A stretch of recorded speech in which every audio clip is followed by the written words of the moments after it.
بالله من الشيطان الرجيم. بسم الله الرحمن الرحيم.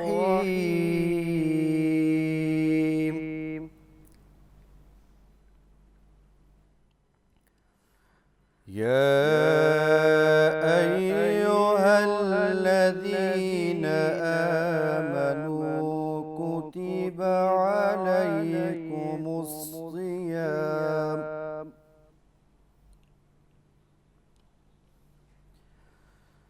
كتب عليكم الصيام كما كتب على الذين من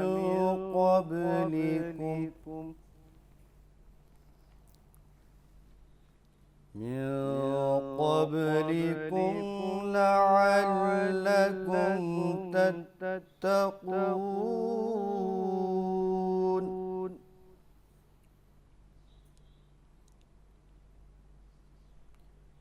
يا أيها الذين آمنوا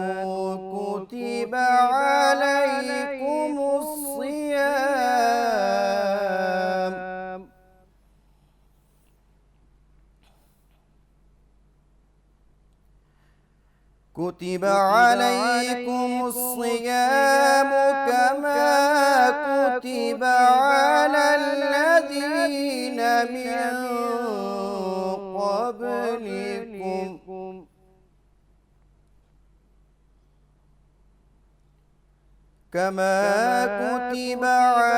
الذين من قبلكم لعلكم تتقون.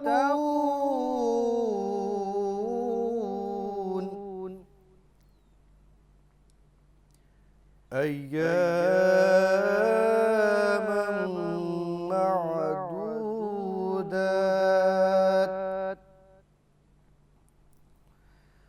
فمن كان منكم مريضا أو على سفر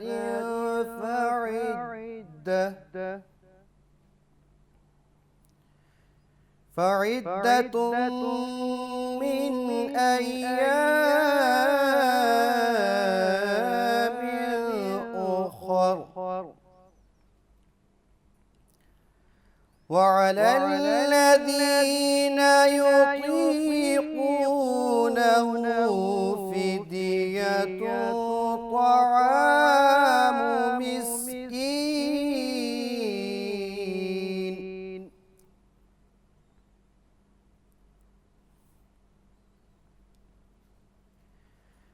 فمن تطوع خيرا فهو خير له،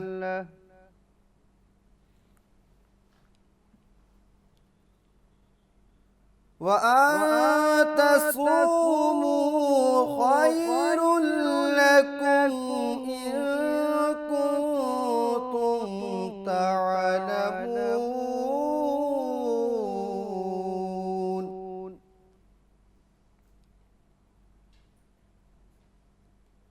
شهر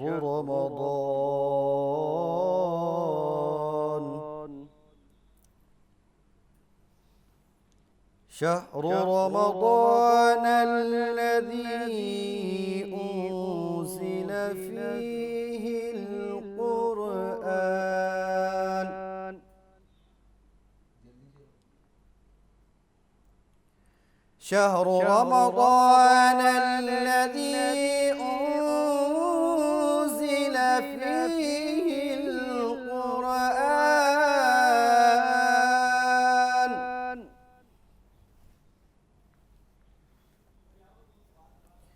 فيه القرآن هدى للناس وبينات من الهدى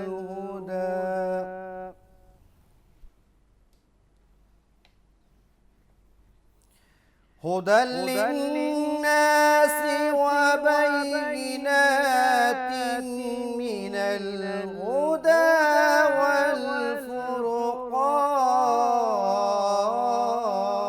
والفرقان فمن شهد منكم الشهر فليصمه ومن كان مريضا أو على سفر فعدة من أيام أخر يريد الله بكم اليسر ولا يريد بكم العسر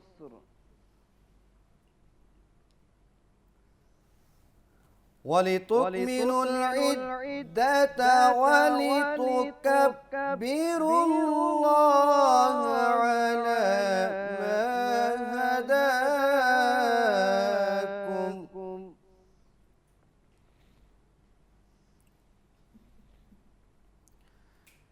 ولتكبروا الله على ما هداكم ولعلكم تشكرون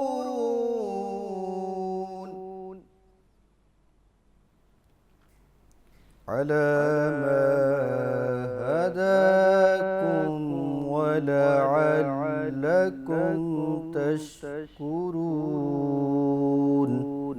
صدق اللہ العظیم. جزاک اللہ. سبحان اللہ. حافظ محمد داؤد رضا نے بہت ہی خوبصورت آواز میں اور انداز میں کلام الہی کی خوبصورت تلاوت فرمائی ہے. روح رمضان کی رمضان ٹرانسمیشن میں آپ سب کو خوش آمدید کہتے ہیں. اور جناب میں ہوں آپ کی ہوسٹ منیبہ آصف. اس امید اور اس دعا کے ساتھ کہ آپ لوگ اس وقت جہاں کہیں بھی ہوں گے خیریت سے ہوں گے. اور رمضان المبارک کا آغاز ہو چکا ہے جس کا ہم سب کو پورے سال جو ہے نا انتظار رہتا ہے کہ کب رمضان کی آمد ہوگی اور ہم اس بابرکت مہینے میں اللہ پاک کی جو نعمتیں ہیں اور برکتیں ہیں وہ سمیٹ سکیں گے. تو آج پہلا رمضان ہے اور سب سے پہلے تو آپ لوگوں کو بہت بہت مبارک ہو یہ رمضان کا مہینہ. اور اللہ پاک آپ کے اوپر بھی رحمتیں اور اپنی فضیلتیں نازل فرمائے اور ہمیں بھی ضرور یاد رکھے گا اس پاک اور برکت والے مہینے کے اندر. تو ہماری پچھلے سال بھی یہی کوشش تھی کہ ہم اپنے اس ٹرانسمیشن میں آپ لوگوں کی صحت کا خیال رکھیں. ہم ویسے بھی بات کرتے رہتے ہیں کہ آپ نے کس طرح کے کھانے کھانے ہیں, کیا ایکسرسائز کرنی ہے تاکہ آپ ہیلدی رہیں, آپ فٹ رہیں. تو رمضان میں بھی ہماری یہی کوشش ہوگی کہ ہم آپ کو ڈفرینٹ طریقے سے بتاتے رہیں کہ آپ نے اگر ایکسرسائز کرنی ہے تو کس طرح کی ایکسرسائز کرنی ہے, آپ نے رمضان میں اگر ڈائٹ کرنی ہے یا آپ کا کھانے پینے کا خیال آپ نے کس طرح رکھنا ہے. تو پہلا دن تھا تو اس لیے ہم نے سوچا کہ کیوں نہ تھوڑا سا لائٹر نوٹ پر ہی بات کی جائے اور آپ کی ہیلتھ کے اوپر آپ کو بتایا جائے کہ آپ نے کیا کرنا ہے کیا نہیں کرنا. تو اس پر بات کرنے کے لیے حافظ خالد ملک صاحب فٹنس ٹرینر ہمارے ساتھ موجود ہیں ان اسٹوڈیوز میں. حافظ صاحب آپ کو خوش آمدید کہتی ہوں ہماری رمضان کی ٹرانسمیشن میں. کیسے ہیں آپ؟ اور سب سے پہلے تو رمضان مبارک آپ کو. تھینک یو, آپ کو بھی رمضان مبارک. بہت شکریہ. کیسا گزرا ہے پہلا روزہ آپ کا؟ بہت اچھا ماشاءاللہ, بالکل فیل نہیں ہو رہا ابھی تک نا. اور اس کے ساتھ فٹنس کے حوالے سے تو ہم حافظ صاحب سے جانیں گے کہ ہمیں کس طرح کی رمضان میں ٹریننگ کرنی ہے, ایکسرسائز کرنی ہے, لیکن ساتھ ساتھ ہم نے ڈائٹ کس طرح کی لینی ہے, ہمیں نیوٹریشن کس طرح کی چاہیے, اس پر بھی بات کر لیتے ہیں. ہمارے ساتھ مسکان خلیل کلینکل نیوٹریشنسٹ اینڈ ڈائٹیشین بھی موجود ہیں. مسکان, آپ کو بھی روح رمضان کی نشریات میں ویلکم کہتی ہوں. کیسی ہیں آپ؟ الحمدللہ میں ٹھیک ہوں, آپ ٹھیک ہیں؟ میں بھی بالکل ٹھیک ٹھاک. اور آپ کو بھی رمضان بہت بہت مبارک ہو.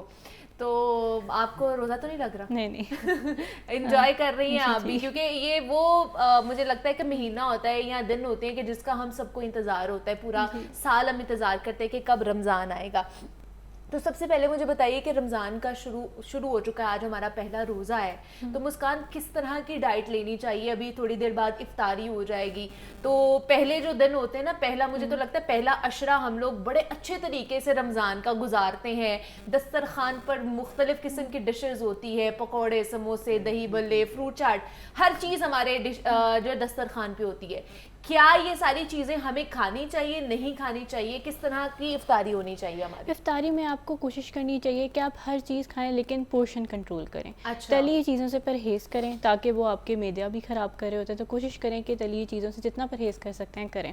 اور فروٹ چاٹ کا زیادہ سے زیادہ استعمال کریں. جب آپ افطاری کھولیں تو کوشش کریں کوئی ہائی پروٹین چیز جیسے کہ لسی سے کھولیں, ٹھیک ہے, کچی لسی جسے ہم کہتے ہیں دودھ کچی لسی, اس کے ساتھ استعمال کریں. کیونکہ آپ سارے دن ڈی ہائیڈریٹڈ رہتے ہیں, پانی نہیں پیا ہوتا, تو ایڈوائز کیا جاتا ہے کہ سب سے پہلے جیسے سنت ہے آپ کھجور سے اپنا روزہ کھولیں, کوئی کارب والی انرچ چیز لیں, اس کے بعد جو ہے آپ کچی لسی کا استعمال کریں, پھر آپ نماز پڑھ کے اس کے بعد آپ پراپر افطاری سے استعمال کریں. لیکن سب سے پہلے تو ہم لوگ سموسے پکوڑے ان چیزوں کے اوپر جو ٹوٹ پڑتے ہیں ہم لوگ نہیں کھاتے ہیں. کوئی ہیلدی چیز کے ساتھ تو ہم لوگوں کا ویسے ہی دل نہیں بھرتا کہ ہم لوگ سارا دن روزہ رکھنے کی وجہ سے آپ کا معدے کو بہت زیادہ ایک دم سے وہ لوڈ نہیں برداشت کر سکتا. اور اوپر یہ ہے کہ ہم لوگوں نے ہماری ایک دم ہی روٹین چینج ہوتی ہے نا. پہلے ہم 3 میل لے رہے ہوتے ہیں, اب افطاری اور سحری ہم نے کرنی ہے, اتنا زیادہ ہم لوگوں نے فاسٹنگ کرنی ہے, تو اس میں تھوڑا سا اپسیٹ تو ہوگی ہماری طبیعت بھی اور ہماری گٹ ہیلتھ بھی. تو کوشش کریں آپ افطاری میں ایک دم سے لوڈ نہ ڈالیں, کوئی چیز میں جیسے کھجور اور لسی کے ساتھ کھولیں, اس کے بعد وقفہ دے کے پھر آپ کھائیں, لیکن آرام آرام سے کھائیں. سب کھائیں لیکن آرام آرام سے کھائیں کہ معدے پہ بوجھ نہ پڑے, یہ نہ ہو کہ اب اگلا روزہ رکھنے کے قابل ہی نہ بچے. ایگزیکٹلی, کیونکہ ابھی روٹین سیٹ ہونے میں کافی ٹائم لگے گا. تو حافظ صاحب, کھانا تو ہم نے کھانا ہے, لیکن رمضان میں جس طرح ہمیں ایکسائٹمنٹ ہوتی ہے رمضان کی, اسی طرح پھر ہم لوگ افطاری کے بعد افطاری اتنی ہیوی کر لیتے ہیں کہ دل نہیں کرتا ہے کہ اب ہم ایکسرسائز کریں یا فزیکل ایکٹیویٹی کریں. تو اس حوالے سے کس طرح گائیڈ کریں گے آپ ہمیں؟ منیبہ, سب سے پہلے تو صبح مارننگ میں جب ہم سحری کرتے ہیں نا, تو ہمارے مائنڈ میں ایک چیز ہوتی ہے کہ ہم نے 15 سے 16 گھنٹے بھوکا رہنا ہے, روزہ رکھنا ہے, ہم اس فکر میں ہی زیادہ کھا لیتے ہیں. ہاں ٹھیک ہے, جبکہ ایسا نہیں ہونا چاہیے. اور جب ہم افطاری کر رہے ہوتے ہیں تو ہمارے مائنڈ میں ایک بات ہوتی ہے کہ ہم 15-16 گھنٹے سے بھوکے ہیں. ایگزیکٹلی, اس وقت بھی ہم اوور ایٹنگ کر لیتے ہیں. ٹھیک ہے, تو ڈاکٹر مسکان نے بڑی اچھی بات کی. ان کا مطلب یہ ہے کہ افطاری کو افطاری سمجھ کے کھائیں, ولیمہ سمجھ کے نہ کھائیں, آپ کبھی بھی بیمار نہیں ہوں گے. ہاں ایگزیکٹلی, اور پورے 30 دن ہم نے افطاری کرنی ہے. آپ آہستہ آہستہ اپنے دسترخوان کو بڑھائیں, انہانس کریں. یہ نہیں کہ پہلے 10 دن ہی آپ نے اتنا کھا لیا ہے کہ اگلے 20 دن آپ بیمار پڑے ہوئے ہیں. دیکھیں, آج جیسا کہ آج پہلا روزہ ہے, تو ہم کیا کرتے ہیں, رمضان آنے سے ایک ہفتہ پہلے لسٹ بنا لیتے ہیں پوری کہ کیا کیا کھانا ہے. اچھا, وہ ہم پورے منتھ میں نہیں کھاتے, پوری سال میں نہیں, 11 مہینوں میں نہیں کھاتے, ہم رمضان کے لیے سوچا ہوتا ہے. پھر ہم کہتے ہیں رمضان میں ہم فٹ نہیں ہو رہے, ہم موٹے ہو گئے ہیں. How can is it possible? آپ کیسے فٹ رہ سکتے ہیں جب آپ اوور ایٹنگ کریں گے, تلی چیزیں کھائیں گے؟ میرا خیال ہے کہ 11 مہینے میں ہم شاید اتنی تلی چیزیں نہیں کھاتے جتنی ہم رمضان میں کھا لیتے 1 مہینے میں. دیکھیں, ہماری دسترخوان پہ ہر تلی چیز ہوگی ہی تو ہمیں سکون آئے گا.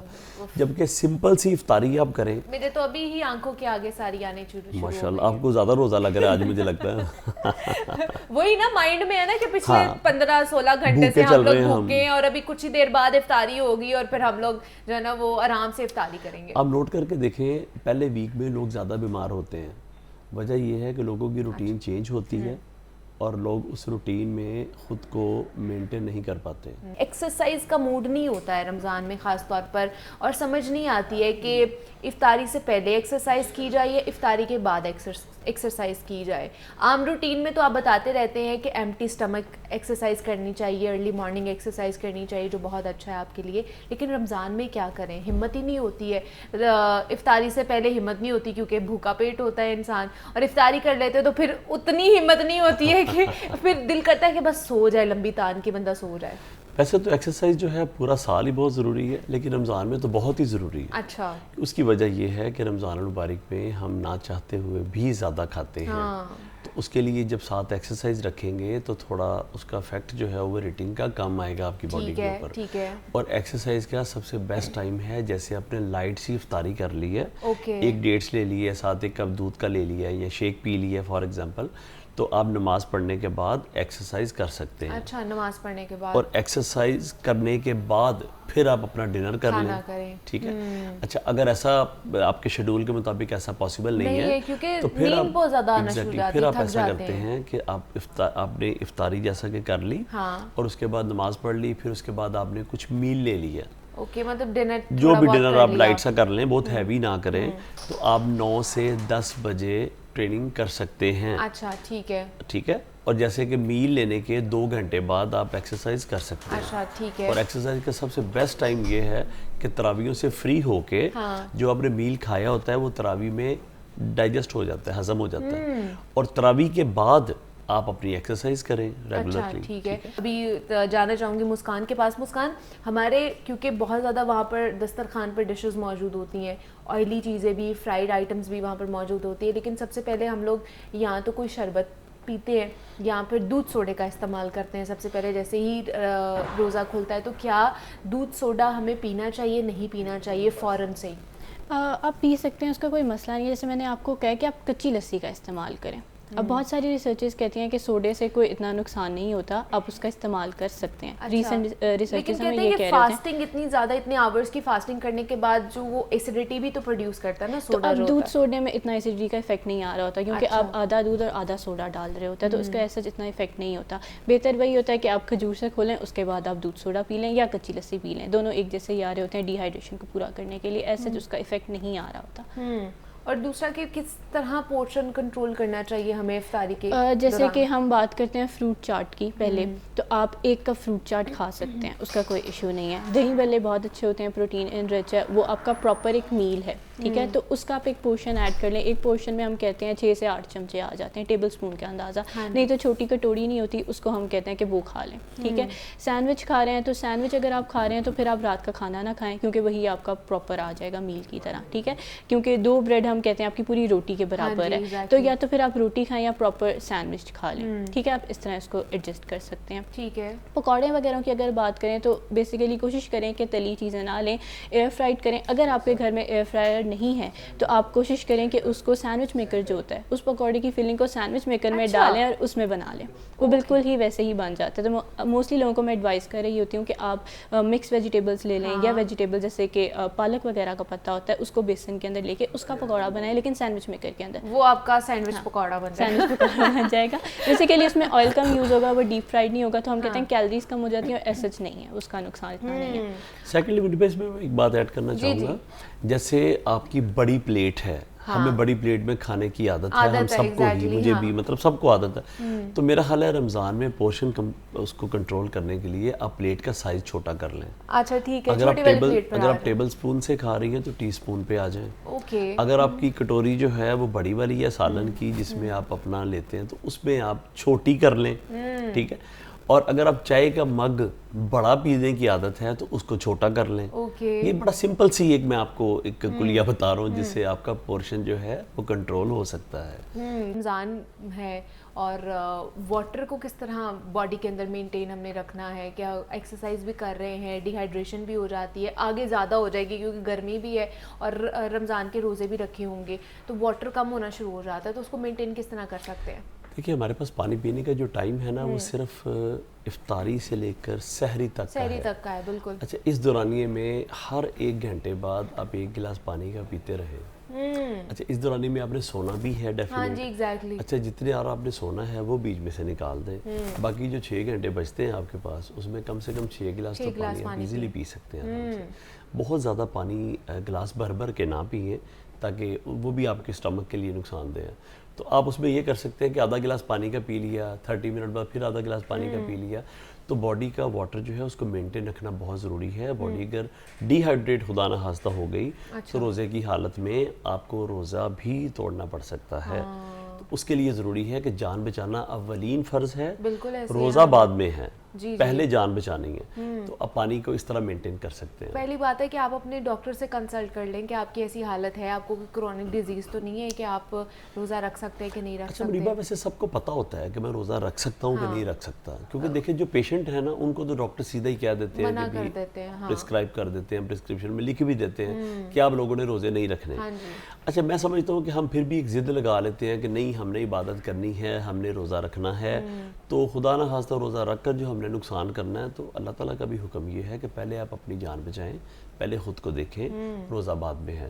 تو اگر ڈاکٹر پرسکرپشن میں لکھ رہے ہیں کہ آپ روزہ نہ رکھیں تو مت رکھیں, ایون شوگر پیشنٹ جو ہیں وہ آپ کو پتا ہے ان سے بھوک برداشت نہیں ہوتی. ایگزیکٹلی شوگر پیشنٹ کو ہر 2 گھنٹے بعد کچھ کھانا ہوتا ہے, تو ساتھ وہ میڈیسن بھی لے رہے ہوتے ہیں. تو اگر روزہ بھی انہوں نے رکھ لیا ہے تو روزہ اپنے اوپر جبر نہ کریں, زیادتی نہ کریں خود کے ساتھ. تو میرا یہ ماننا ہے کہ آپ پیشنٹ جو ہیں ان کو روزہ نہیں رکھنا چاہیے. اچھا, دوسرا یہ بھی سوال تھا کہ بہت سے لوگ کہتے ہیں کہ ہم پورا مہینہ جو ہے نا وہ روزے رکھتے ہیں اور ہمارا تو آٹومیٹکلی ویٹ لوز ہو جائے گا بیکاز ہم فاسٹنگ موڈ میں ہوتے ہیں اتنے دن اور اتنے دیر کے لیے, لیکن وہ تو گین ہو رہا ہوتا ہے. اس کی کیا وجہ ہے؟ اچھا بالکل ٹھیک ہے. دیکھیں اس کی وجہ یہ ہے کہ انٹرمیٹنٹ فاسٹنگ جو ہے آج پورے ورلڈ میں مشہور ہے اور سارے لوگ مانتے ہیں کہ یہ بہت اچھی ہے. رمضان المبارک میں نیچرلی انٹرمیٹنٹ فاسٹنگ ہماری ہو جاتی ہے 15 سے 16 گھنٹے کی. اچھا, اب پرابلم یہ ہے کہ 15-16 گھنٹے کی روزے میں فاسٹنگ میں جو ہم بینیفٹس روزے سے لے رہے ہیں اس کو ہم افطاری کر کے سارا ضائع کر دیتے ہیں فوری طور پر. ٹھیک ہے, اگر آپ نے شیڈول کے مطابق ڈائٹ لینی ہے جو آپ کی باڈی کو سوٹ کرے ڈائٹ, وہ سحری اور افطاری میں آپ کو نظر رکھنی پڑے گی, پھر آپ کا باڈی ویٹ جو ہے لاس ہوگا. ادروائز اگر آپ کہیں کہ 15 گھنٹے بھوکا رہوں اور باقی جو 5-7-10 گھنٹے بچے ہیں اس میں میں اوور ایٹنگ کر لوں تو پھر ویٹ بالکل کم نہیں ہوگا. ویٹ کم نہیں ہوگا بلکہ گین ہی ہوگا. جی بالکل. اچھا, یہ تو ہم نے بات کر لی ہے مسکان کہ ہم نے افطاری میں کیا کھانا ہے, کس طرح کھانا ہے. سحری میں ہمیں کیا کھانا چاہیے, اس طرح کی کیا چیزیں لینی چاہیے جس سے ہم پورا دن ہائیڈریٹڈ بھی رہیں اور ہمیں فل بھی لگے ہمارا ٹمی اور ہمیں افطاری پہ اتنی زیادہ بھوک نہ لگے؟ اچھا, اس کے لیے ہم ایڈوائز کر رہے ہوتے ہیں کہ آپ ناشتے میں کوئی پروٹین والی چیز لو, جیسے کہ انڈا ہے. کیوں پروٹین اتنا کیوں ایڈوائز کر رہے ہوتے ہیں؟ پروٹین کو ڈائجیشن میں تھوڑا سلو لگ رہا ہوتا ہے, ٹائم وہ زیادہ لیتا ہے, وہ آپ کے معدے میں زیادہ رہے گا, آپ کافی دیر تک فل فیل کر رہے ہوں گے. تو اس لیے ایڈوائز کیا جاتا ہے کہ انڈا لیں یا چکن وغیرہ کی چیز لازمی شامل کریں. روٹی کھائیں, ٹھیک ہے, اگر ویٹ لاس پہ جا رہے ہیں تو گھی وغیرہ بے شک استعمال نہ کریں. آپ ویسے بھی سادہ روٹی کھا سکتے ہیں. اگر آپ لے بھی نہیں تو پھر آپ ایڈجسٹ کر لیں کہ افطاری میں آپ کو اتنی فرائی والی چیزیں نہ لیں کہ پورے دن میں آپ کا آئل ایڈجسٹ ہو جائے, ایکسٹرا کیلریز نہ آپ لے رہے ہو. تو ناشتے میں آپ روٹی کے ساتھ انڈا لے لیں, نہیں تو کوئی سالن لے لیں اور ابلا ہوا انڈا ساتھ کھا لیں. اچھا, اور اس کے ساتھ جو ہے دہی کا استعمال کریں, کیونکہ دہی بھی پروٹین انرچ ہوتی ہے اور وہ آپ کی جو ہے ہائیڈریشن کو بھی پورا کر رہی ہوتی ہے. تو جس طرح کی بات ہوئی کہ آپ کو, جیسے ہم نے پہلے بھی بات کی کہ پانی کا آپ نے بہت زیادہ رکھنا ہوتا ہے. ایک ہمارا کانسیپٹ ہے کہ ہم کہتے ہیں سحری میں جتنا زیادہ پانی پی لیں, لیٹر پانی پی لیں تو ہمارا روزہ اچھا گزرے گا. ہماری باڈی اس طرح کام نہیں کر رہی ہوتی. ایک نارمل میکانزم ہے جسے ہم کہتے ہیں ڈیفیوژن, ایکسٹرا چیز وہ نکلے گی, ٹھیک ہے, جتنی باڈی کی ضرورت ہے وہ اتنا رکھے گا, ایکسٹرا چیز وہ باڈی سے نکال دے گا. پانی کا بھی ہے, اگر آپ کی ریکوائرمنٹ میں 2 سے 3 گلاس ہیں تو آپ اتنے ہی پئیں. اگر آپ 5 گلاس پئیں گے, 6 گلاس پئیں گے تو وہ 3 ہی رکھے گا, 3 نکال دے گا. ہم تو ویٹ کر رہے ہوتے ہیں کہ جیسے ہی اذان ہوئی ہے فوراً سے پوری بوٹل پی لو پانی کی کہ پورا دن پانی نہیں پیا جائے گا. لیکن باڈی اس طرح کام نہیں کر رہی ہوتی, تو اس کو ہوتا ہے اس نے ایکسٹرا چیز ہمیشہ نکال دینی ہے. تو اس لیے ایڈوائز کیا جاتا ہے کہ آپ جتنی ضرورت ہے اس کے ساتھ دہی کا استعمال کریں, اس سے آپ کی ہائیڈریشن بھی پوری ہوگی. جیسے ویسے بڑے لوگ کہتے ہیں کہ آپ جو ہے کچی لسی پی لیں, دودھ پی لیں, روزہ نہیں لگے گا. وہ یہی کانسیپٹ ہوتا ہے, ایک تو وہ پروٹین انرچ ہوتی ہے اور ایک دوسرا یہ ہوتا ہے کہ اس میں ہائیڈریشن آپ کی پوری کری تھی, پانی اس میں ہوتا ہے. وہ کہتے ہیں جی پیاس نہیں لگے گی, دہی بھی کھا لو یا کچی لسی پی لو. اگر آپ کارڈیمم ٹی پی لیں یا کارڈیمم ویسے لے کر کھا لیں, 4-5 اس کے دانے جو ہیں منہ میں, الائچی جو ہے اس سے بھی فرق پڑتا ہے. اس سے بھی فرق پڑتا ہے. سارا دن تھوڑا آپ کو ٹھنڈک کا احساس رہتا ہے, اندر برننگ نہیں ہوتی آپ کو. آج چونکہ پہلا روزہ تھا تو میں نے صبح سحری کے ٹائم ایسا ہی کیا ہے, میں نے 5-6 کارڈیمم. تو اس کا مطلب ہے آج آپ کو روزہ نہیں لگا. اور ویسے بھی مجھے لگتا ہے کہ پہلے جو چند روزے ہوتے ہیں نا وہ اس طرح افیکٹ نہیں ہمیں کرتے ہیں, بالکل ایسا ہی نہیں لگتے ہیں. یہ آگے جیسے جیسے ایام بڑھتے جائیں گے, دوسرا عشرہ آئے گا اور جب گرمی بڑھے گی پھر پتہ چلے گا. اللہ کا شکر ہے تو موسم بہت اچھا ہے ابھی, تو الحمدللہ. ادر ڈیفینیٹ دیکھیں وہ روزہ ہی نہیں ہے جو لگے نا, آہستہ آہستہ تو لگے گا ہی. لیکن فی الوقت ہم ایکسائٹیڈ بھی ہیں, تھوڑا ایکسائٹمنٹ ہے ہمارے اندر روزہ رکھنے کی, تو اس وجہ سے بھی تھوڑا. اچھا, دوسرا بہت سے لوگوں کو, جیسے مجھے بھی صبح سحری میں, سحری اب تو سحری ہم کر رہے ہیں نا, ویسے ناشتے میں مجھے چائے میں نے پینی ہی پینی ہے اس کی. تو صبح سحری میں ہمیں چائے پینی چاہیے نہیں پینی چاہیے, کیونکہ اس سے کہتے ہیں کہ جی آپ کو روزہ لگے گا چائے پینے سے. اچھا, اس طرح نہیں ہو رہا تھا. وہ چائے بھی اب نیو ریسرچز یہی کہتی ہیں کہ وہ بھی آپ کی ہائیڈریشن پوری کر رہی ہے. اچھا چائے بھی؟ حالانکہ کیفین ہم کہتے ہیں وہ ڈائیوریٹک ہے, آپ کی نکال رہی ہے, لیکن اس کی لمٹ ہوتی ہے. چائے میں اتنی کیفین نہیں ہوتی. اگر آپ اس کو بلیک ٹی بہت ہی بلیک کر کے پی رہے ہیں تب بھی ہم کہتے ہیں اتنی نہیں ہوگی کہ وہ آپ کی باڈی سے ایکسٹرا پانی نکالے. وہ بھی ایز ہم ہائیڈریشن ہی لے رہے ہوتے ہیں. تو آپ چائے پی سکتے ہیں, کیونکہ موسٹلی لوگ اگر آپ روکیں گے بھی وہ کہتے ہیں نہیں ہمارا سر درد ہو رہا ہے, اس طرح کا مسئلہ ہے. تو اتنا ایکسٹریم نہیں کرنا ہوتا, آپ یوز کر سکتے ہیں لیکن 15-20 منٹ کا وقفہ لیں. جیسے کہ ابھی انہوں نے بات کی کہ الائچی کا استعمال کریں. الائچی ہمارے جگر کے لیے بہت اچھی ہوتی ہے, تو ہم ایڈوائز کر رہے ہوتے ہیں کہ آپ الائچی والی چائے لے لیں کہ وہ آپ کے جگر کے لیے, کیفین بہت اچھی ہے آپ کے جگر کے لیے, الائچی بہت اچھی ہے, تو اس کا استعمال کریں جو آپ کو فائدہ دے رہا ہو ان ریٹرن, الٹا فائدہ دے رہا ہو نہ کہ نقصان پہنچائے. ہمیں اس رمضان میں یہی ہمارا گول ہونا چاہیے کہ ہم نے ہیلدی ڈائٹ لینی ہے, ہم نے افطاریوں کا بھی مزہ لینا ہے, ہم نے سحریوں کا بھی مزہ لینا ہے, لیکن ہم نے بیلنس ڈائٹ کے ساتھ یہ چیزیں کھانی ہے. ہم یہ نہیں کہہ سکتے آپ کو کہ آپ کچھ بھی نہ کھائیں یا آپ لوگ افطاریوں پہ نہ جائیں, جو باہر آپ کو دعوتیں ہوں گی وہ نہ کھائیں, لیکن بیلنس ڈائٹ کے ساتھ ہمیں کھانی چاہیے. تو حافظ صاحب آپ مجھے بتائیے کہ ہم نے اگر باہر رہنا ہے تو تب پھر کیا کریں؟ اگر کسی نے ہمیں انفارچونیٹلی ہمیں دعوت پہ بلا لیا ہے, افطاری کی دعوت بلا لی ہے, پھر کیا کریں؟ ہم نہ تو نہیں کر سکتے نا وہاں پہ, یہ پلیٹ چھوٹی نہیں لے کے جا سکتے. دیکھیے افطاری آپ گھر میں کریں یا باہر میں کریں, آپ ایک اصول یاد رکھیں کہ آپ کے کارب, گڈ فیٹس اور پروٹین, یہ تینوں چیزیں جو ہیں آپ کے میل میں ہونی ضروری ہیں. اچھا ٹھیک ہے. اس سے یہ ہوگا کہ ایک تو آپ کو ویکنس نہیں ہوگی. عموماً رمضان المبارک میں دیکھیں لوگ 10 روزہ رکھنے کے بعد ویکنس سٹارٹ ہو جاتی ہے. اس کی ایک وجہ یہ ہے یا تو ہم پرہیز کرتے ہیں تو ایکسٹریم لیول کا پرہیز شروع کر دیتے ہیں, یا ہم کھانا شروع کرتے ہیں تو ایکسٹریم لیول سے کھانا شروع کر دیتے ہیں. تو میرا ماننا یہ ہے کہ آپ ایسی ڈائٹ کھائیں جس میں فیٹس بھی ہوں, کارب بھی ہوں اور پروٹین بھی ہو. دیکھیں ہائی پروٹین لینے سے لو کارب سے آپ کا ویٹ گرتا ہے, یہ بات بالکل ٹھیک ہے, لیکن جن لوگوں کا یہ گول نہیں ہے, جن کا باڈی ویٹ آلریڈی مینٹین ہے, تو ان کے لیے یہ تینوں چیزیں بس ڈائٹ میں سب کو پتہ ہے کیا ہونا چاہیے کیا نہیں ہونا چاہیے. ہم صرف یہ کرتے ہیں کہ دعوت پہ جا کے ہم ذرا آنکھیں بند کر لیتے ہیں اور منہ ہم زیادہ بڑا کھول لیتے ہیں, بس اتنا ہی فرق ہے. تو میرا خیال ہے یہ کہ آپ اگر دعوت بھی ہے تو جو افطاری آپ گھر میں کرتے ہیں وہ باہر سے بھی مل جاتی ہے. تو ویسے کوشش کریں کہ اگر گھر کی افطاری کریں تو زیادہ ہیلدی ہے. بالکل ایسے ہی ہے, پورا سال ہی آپ لوگ باہر سے کھاتے رہتے ہیں تو ایک مہینہ اگر گھر سے کھا لیں گے وہ زیادہ بینیفیشل ہے. لیکن جس طرح میں نے بات کی تھی مسکان سے کہ ہمیں سحری میں کس طرح کی چیزیں کھانی چاہیے جس سے ہم فلفل بھی ہماری پورا دن رہے اور اس طرح بھوک اور پیاس بھی نہ لگے. دیکھیں جو لوگ انڈا لور ہیں بڑے شوق سے انڈے کھاتے ہیں, جو انڈا نہیں کھاتے, لیکن جو لوگ انڈا کھاتے ہیں پہلے ان کی بات کر لیتے ہیں. آپ اسکریمبلڈ ایگ بنا لیں, انڈے میں زیادہ ساری ویجز ڈالیں, اسٹیم ویجز انڈے میں زیادہ ساری ڈالیں, اس کو ہلکا سا شیلو فرائی کر لیں یا تھوڑا سا اسٹیم کر لیں. اگر آپ کے پاس اسٹیمر ہے تو وہ سب سے بیسٹ ہے. تو اس میں یہ ہوگا کہ آپ آئل سے بچ جائیں گے, لیکن اگر تھوڑا بہت ڈالنا پڑے تو آپ دیسی گھی ڈال سکتے ہیں. 1 ٹی سپون جو ہے یہ آپ کی باڈی کی نیڈ ہے دیسی گھی. اچھا ٹھیک ہے. اچھا اگر نہیں ہے تو پھر کوکونٹ آئل بھی ہے, آلیو آئل بھی ہے, تو لیکن خدا را آپ کوشش کریں گے جو بازار کے آئل ہیں ان سے بچیں کم سے کم. تھوڑا کھا لیں, ستھرا کھا لیں. صبح 1 سوکھی چپاتی, 1 کٹوری دہی کی, تو ایک جو ہے اگر آپ ایگ کھانا چاہتے ہیں تو اسکریمبلڈ ایگ بنا لیں, اس میں زیادہ ساری لاٹ آف ویجز ڈالیں, ساری سبزیاں اس میں ڈال کے اس کو ہلکا سا شیلو فرائی کریں, وہ ریڈی ہو جائے گا. اس میں جو سپائسیز ہیں وہ اپنے ٹیسٹ کے مطابق آپ خود ڈال لیں. ایک آپشن تو یہ ہے. سیکنڈ آپشن یہ ہے کہ آپ اس میں پورج لے سکتی ہیں, دلیا لے سکتی ہیں. دلیے میں آپ 2 بنانا ڈال لیں, 2-3 ڈیٹس ڈال لیں, لاٹ آف نٹس ڈال لیں, وہ ایک ہیوی میل بن جائے گا آپ کا. اگر آپ سحری کرنا چاہتے ہیں تو وہی دلیا آپ دودھ میں بنائیں.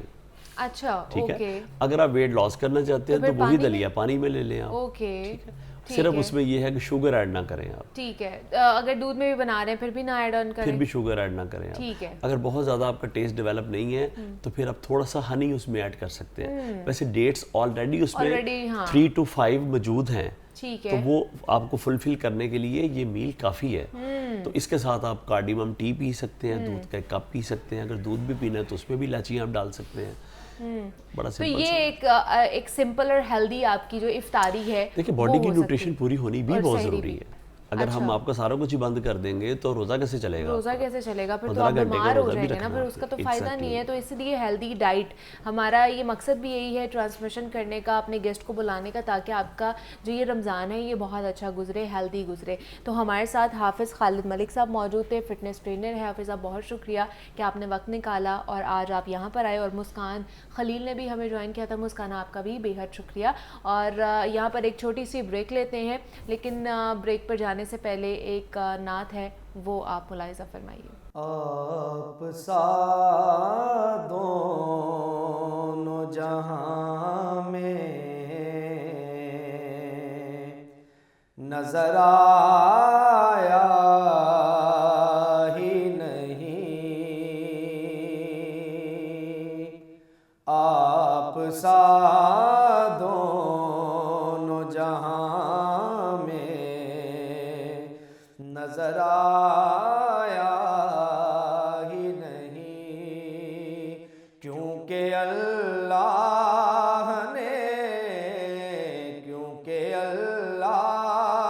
نے کوئی اور بنایا ہی نہیں، آپ سا دونوں جہاں میں نظر آیا ہی نہیں.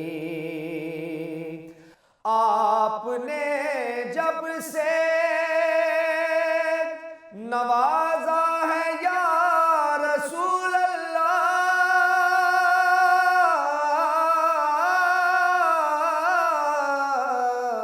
آپ نے جب سے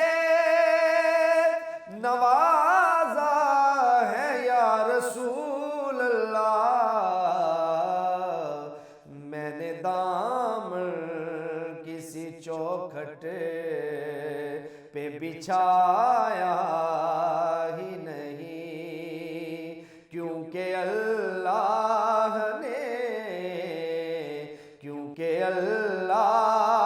نے کوئی اور بنایا ہی نہیں،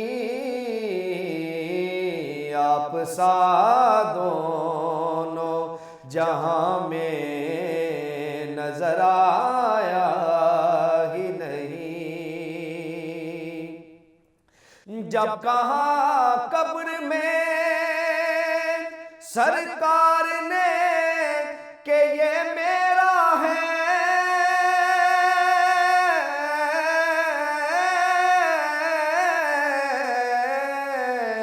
جب کہا قبر میں سرکار نے یہ میرا ہے،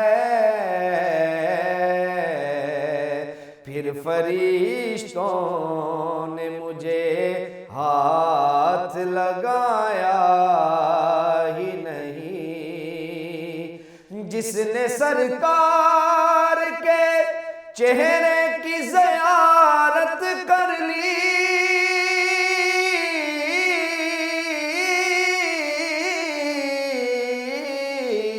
جس نے سرکار کے چہرے کی زیارت کر لی،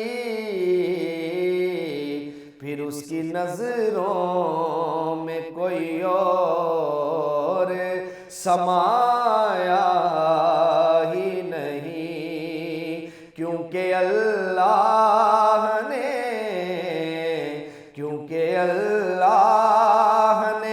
کوئی اور بنایا ہی نہیں. آپ کی نعت ہی شہزاد کا سرمایہ ہے،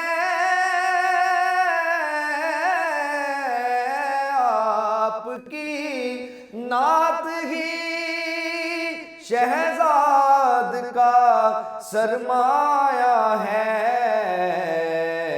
اس نکمے نے تو کچھ اور کمایا ہی نہیں،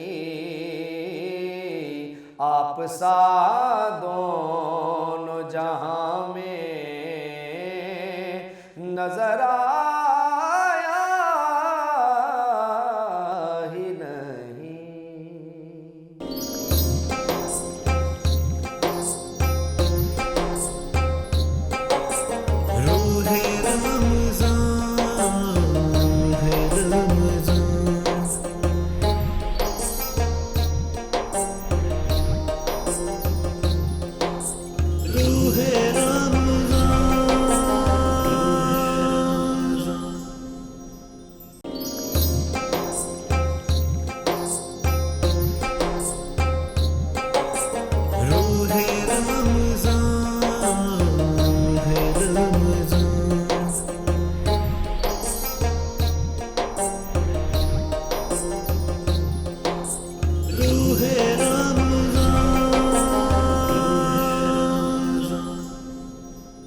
لاہور نیوز کی رمضان ٹرانسمیشن روح رمضان میں ایک مرتبہ پھر سے آپ سب کو خوش آمدید کہتے ہیں، اور رمضان کی رحمتوں اور برکتوں والے ایام کا سلسلہ جاری ہے، اور بریک سے ہم واپس آ چکے ہیں، اور اب آپ کو ہم لوگ دعا فاطمہ کی طرف لے کر چلیں گے جو بہت ہی خوبصورت نعت ہمیں سنانے والی ہے۔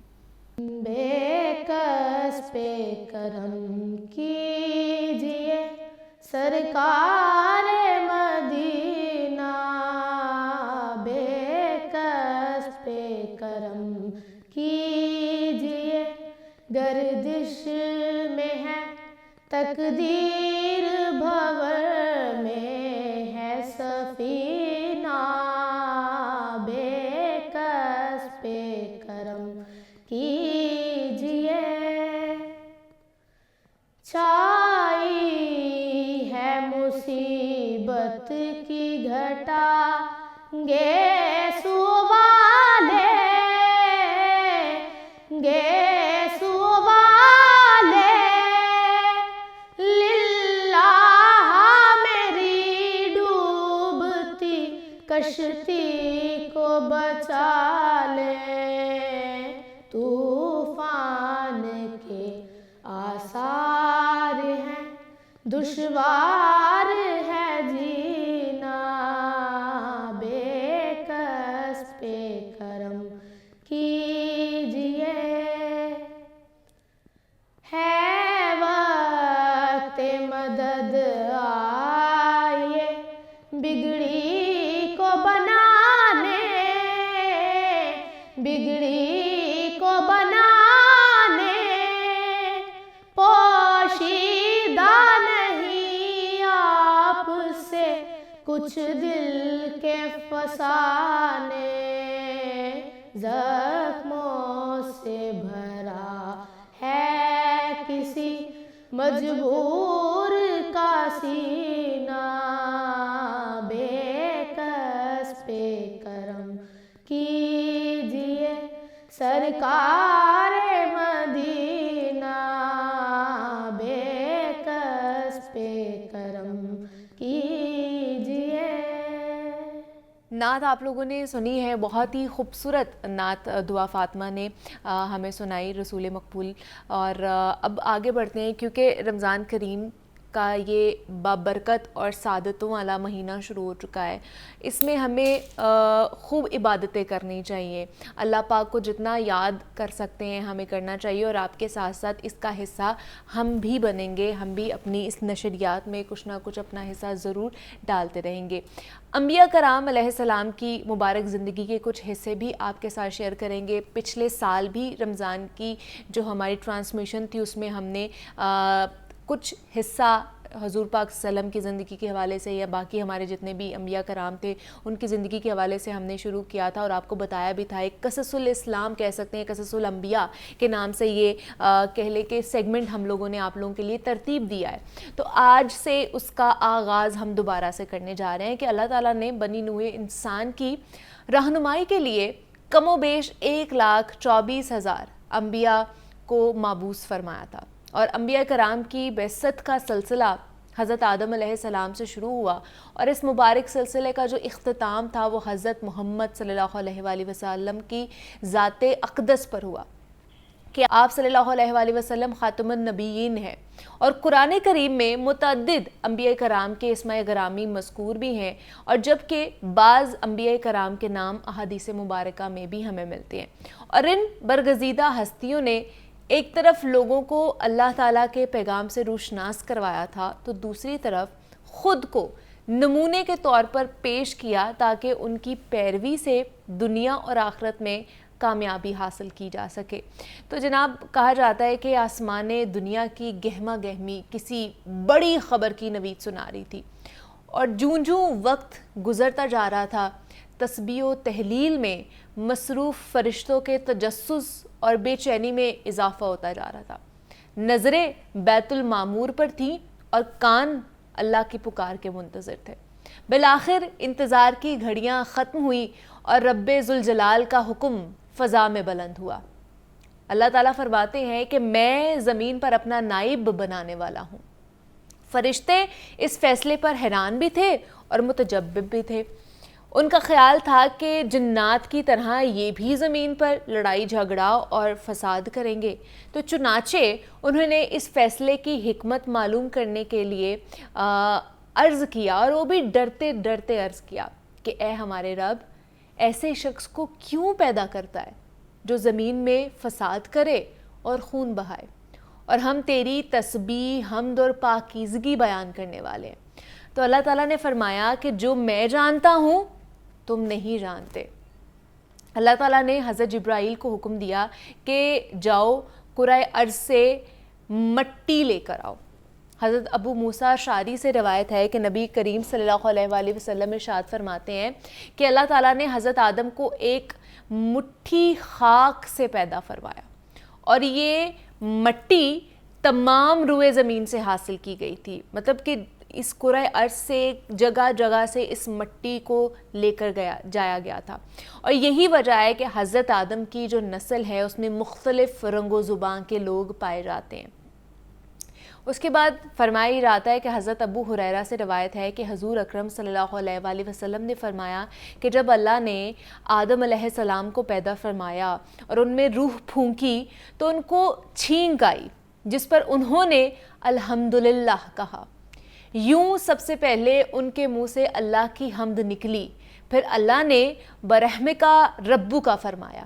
اللہ تعالیٰ نے حضرت آدم علیہ السلام کو 4 عظیم شرف اور مرتبے عطا فرمائے تھے۔ پہلا، انہوں نے اپنے ہاتھ سے حضرت آدم علیہ السلام کو پیدا فرمایا۔ دوسرا، اللہ تعالیٰ نے ان کے اندر روح پھونکی۔ تیسرا یہ کہ فرشتوں کو سجدہ کرنے کا حکم دیا۔ چوتھا کہ ان کو اشیاء کے ناموں کے علم سے سرفراز بھی فرمایا۔ فرشتوں کو حکم سجدہ دیا، اور اللہ تعالیٰ نے حضرت آدم کو تمام نام سے کھا کر ان چیزوں کو فرشتوں کے سامنے پیش کیا اور فرمایا کہ اگر تم سچے ہو تو ان چیزوں کے نام بتاؤ۔ انہوں نے کہا کہ اللہ، تیری ذات پاک ہے، ہمیں علم نہیں سوائے اس کے جو تو نے ہم کو سکھایا ہے، بے شک آپ بڑے علم اور حکمت والے ہیں۔ پھر اللہ نے حضرت آدم کو حکم دیا کہ ان چیزوں کے نام بتاؤ، سو انہوں نے ان سب چیزوں کے نام بتا دیے۔ اللہ تعالیٰ نے فرمایا، دیکھو میں نے تم سے نہ کہا تھا کہ میں زمین و آسمان کی تمام پوشیدہ چیزوں سے واقف ہوں، میں ان باتوں کو بھی جانتا ہوں جن کو تم ظاہر کر دیتے ہو، اور ان کو بھی جن کو تم دل میں رکھتے ہو۔ اللہ تعالیٰ نے تمام فرشتوں کو حکم دیا کہ آدم علیہ السلام کو سجدہ کرو، تو ابلیس کے سوا سب نے سجدہ کیا۔ ابلیس نے انکار کر دیا اور تکبر کیا، اور وہ کافروں میں ٹھہر گیا۔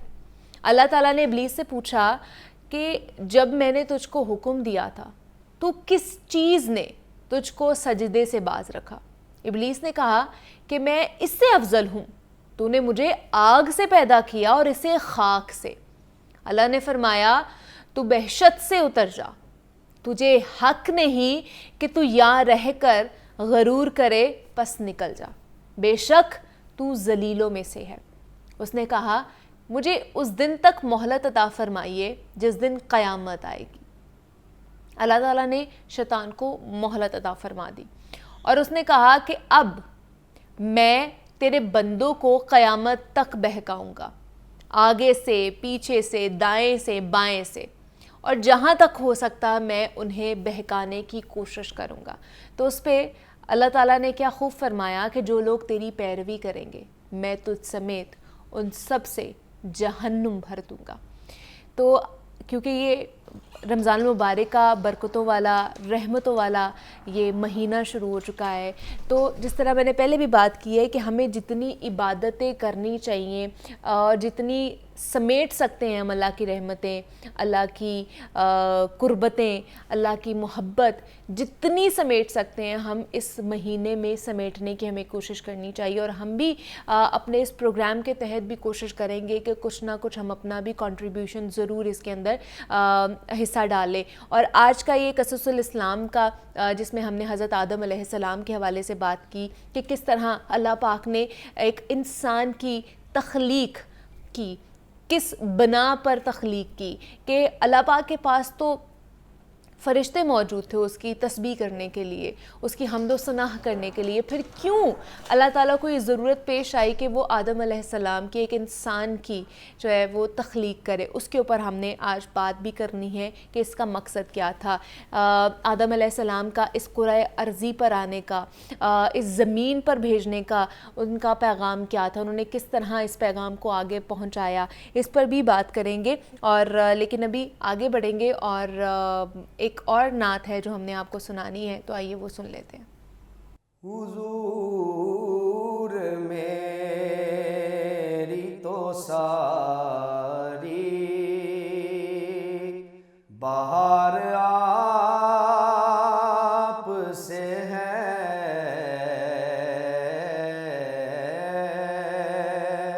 میں بے قرار تھا,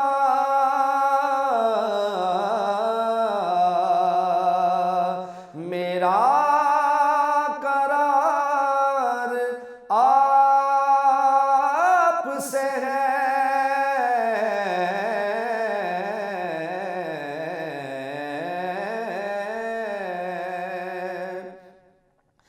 میری تو ہستی ہی کیا ہے, میرے غریب نواز, میری تو ہستی ہی کیا ہے, میرے غریب نواز,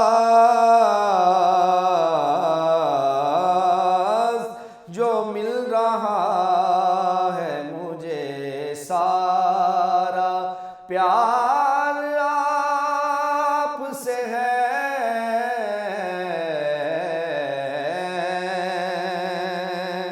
سیاہ کار ہوں آقا, بڑی ندامت ہے یا رسول اللہ,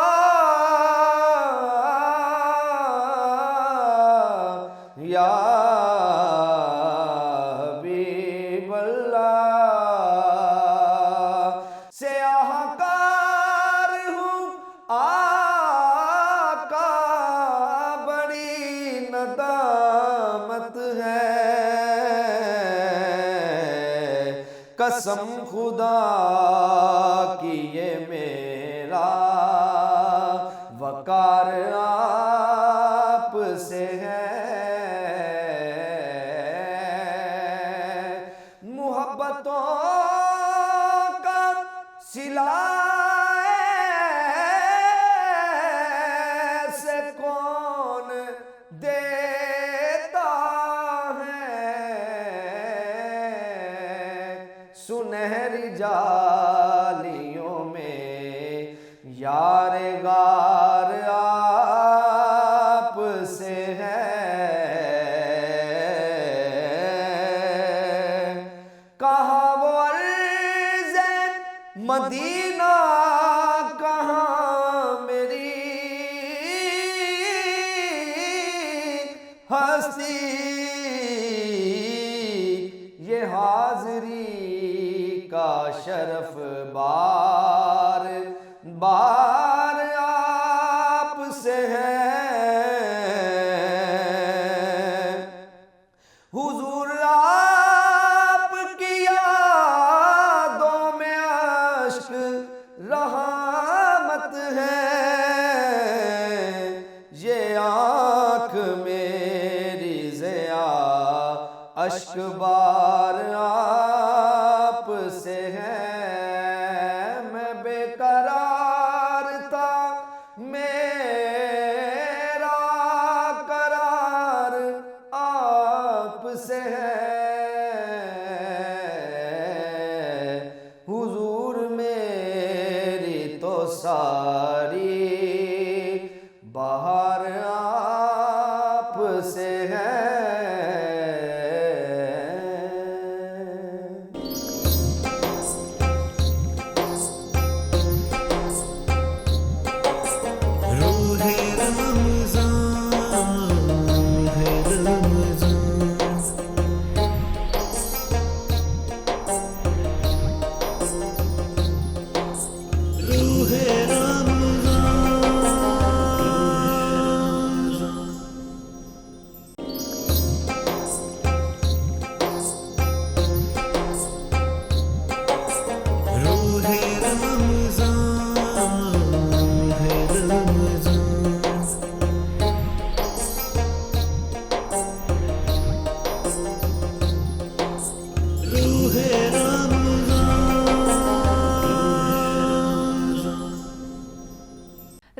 رمضان کی نشریات میں ایک مرتبہ پھر سے آپ سب کو خوش آمدید کہتے ہیں، اور رمضان کریم شروع ہو چکا ہے اور اس کی رحمتوں اور برکتوں والی سعادتیں بھی شروع ہو چکی ہیں، اور ہم سب کی یہی کوشش ہونی چاہیے خاص طور پر اس رمضان میں بھی کہ ہم اللہ پاک کی جتنی رحمتیں اور برکتیں سمیٹ سکیں ہمیں سمیٹنی چاہیے اور خوب عبادت بھی کرنی چاہیے۔ تو کیونکہ رمضان کا آغاز ہو چکا ہے، آمد ہے، اور ہم یہی کوشش کریں گے کہ ہم رمضان کو اچھے طریقے سے گزاریں۔ تو جناب رمضان کے حوالے سے، استقبال رمضان کے حوالے سے ہم بات کریں گے، رمضان کی کیا تاریخ ہے اس پر بھی ہم بات کریں گے کہ جناب روزے کیوں فرض کیے گئے، کیا مقصد تھا، اور اس رمضان کو ہمیں کس طرح گزارنا چاہیے، کس طرح کی عبادتیں ہمیں کرنی چاہیے، کس طرح اللہ پاک کی مزید رحمتیں ہم سمیٹ سکتے ہیں، اس پر بھی تھوڑی سی روشنی ڈالیں گے۔ تو اس پر بات کرنے کے لیے معروف سیرت اسکالر ڈاکٹر پیر طارق شریف زادہ صاحب ان اسٹوڈیوز میں ہمارے ساتھ موجود ہیں۔ ڈاکٹر صاحب آپ کو خوش آمدید کہتی ہوں رمضان کی نشریات میں، اور آپ کو بھی رمضان بہت بہت مبارک ہو۔ بہت شکریہ، آپ کو بھی بہت مبارکباد۔ کیسے ہیں آپ؟ ٹھیک ہے، اللہ کا بڑا احسان الحمدللہ۔ اچھا، پہلا رمضان میرے خیال سے ہمارا بہت اچھا گزرا ہے، تو مجھے بتائیے کہ رمضان کی تاریخ سے ہی شروع کر لیتے ہیں کہ جیسے رمضان کا آغاز ہو چکا ہے اور ہم سب کی یہی کوشش ہوتی ہے، پورا سال ہی ہم ایکسائٹیڈ ہوتے ہیں کہ کب رمضان کا آئے گا، روزے رکھیں گے اور اللہ پاک سے اپنے گناہوں کی بخشش جو ہے نا وہ حاصل کریں گے۔ تو رمضان کی تاریخ پر تھوڑا سا ہمیں بتائیے گا، کیا تاریخ ہے رمضان کی؟ بسم رب محمد کریم علیہ الصلوۃ والتسلیم۔ سب سے پہلے تو یادآوری کا شکریہ، اور میری جانب سے بھی آپ کے سارے سامعین و ناظرین کو، آپ کی ساری ٹیم کو رمضان المبارک کی ان متبرک ساعتوں کی بہت مبارکباد، اس دعا کے ساتھ کہ اللہ نیکیوں کے اس موسم بہار کو ہمارے لیے بہت مبارک فرمائے اور ہمیں اس خود احتسابی کے مہینے سے استفادہ کرنے کی توفیق عطا فرمائے، اس کی رحمتیں، برکتیں، سعادتیں سمیٹنے کی توفیق عطا فرمائے۔ اور جس طرح آپ نے خود کہا، رمضان المبارک جو ہے یہ ایک ایسا عظیم الشان مہینہ ہے کہ سرکار دو عالم صلی اللہ علیہ وسلم نے فرمایا کہ یہ وہ مہینہ ہے جس میں اللہ نوافل کا اجر فرائض کے برابر کر دیتا ہے اور فرائض کا اجر 70 گنا کر دیا کرتا ہے، یعنی اپنی شان کے لائق بڑھا دیا کرتا ہے۔ پھر یہ ایک ایسا عظیم الشان مہینہ ہے کہ اس کا چاند طلوع ہونے کے قریب ہوتا ہے تو اللہ جنت کو سجا دیا کرتا ہے، اس کی روشنیاں 2 چند کر دی جاتی ہیں، اس کو گویا ایک تازگی عطا کی جاتی ہے، تازہ خوشبو سے اس کو مہکایا جاتا ہے، روشنیاں تیز ہو جاتی ہیں، جہنم کی آگ کو سرد کر دیا جاتا ہے، ٹھنڈا کر دیا جاتا ہے، حتیٰ کہ قبرستان، زمین کے اندر موجود جو قبرستان ہیں ان کے اندر مردوں پر ہونے والی سختی جو ہے اس میں بھی تخفیف کر دی جاتی ہے۔ گویا رحمتوں کا، برکتوں کا اللہ کی طرف سے جو ہے نا وہ ایک ایسا اعلان ہو رہا ہوتا ہے کہ پورے کا پورا ماحول جو ہے وہ اس کی برکت میں سمیٹا جاتا ہے۔ اور ہم یہ دیکھتے ہیں کہ سرکار دو عالم صلی اللہ علیہ وسلم کی زندگی کے اندر بھی اس مہینے کی اہمیت کا اندازہ آپ اس بات سے لگائیے کہ حضرت عائشہ صدیقہ رضی اللہ تعالیٰ عنہ یہ فرماتی ہیں کہ سرکار دو عالم صلی اللہ علیہ وسلم کو رمضان کا اتنا انتظار تھا اور آپ اتنا اہتمام فرماتے کہ آپ اس مہینے کے چاند کے نظر آنے سے 2 چاند پہلے یعنی رجب کے چاند سے ہی رمضان المبارک کا جو ہے وہ اہتمام کرنا شروع کر دیتے، اور گویا حضور اپنے معاملات اور اپنے معمولات، نشست برخاست، اس کو اس انداز میں ترتیب دیتے کہ زیادہ سے زیادہ وقت جو ہے وہ رمضان المبارک کا اللہ کی عبادت کے لیے، اللہ کی خشوع و خضوع کو پانے کے لیے، اللہ کی رضا کو حاصل کرنے کے لیے، اپنے تقوی کی کیفیت کو پہلے سے زیادہ بلند تر کرنے کے لیے استعمال کیا جا سکے۔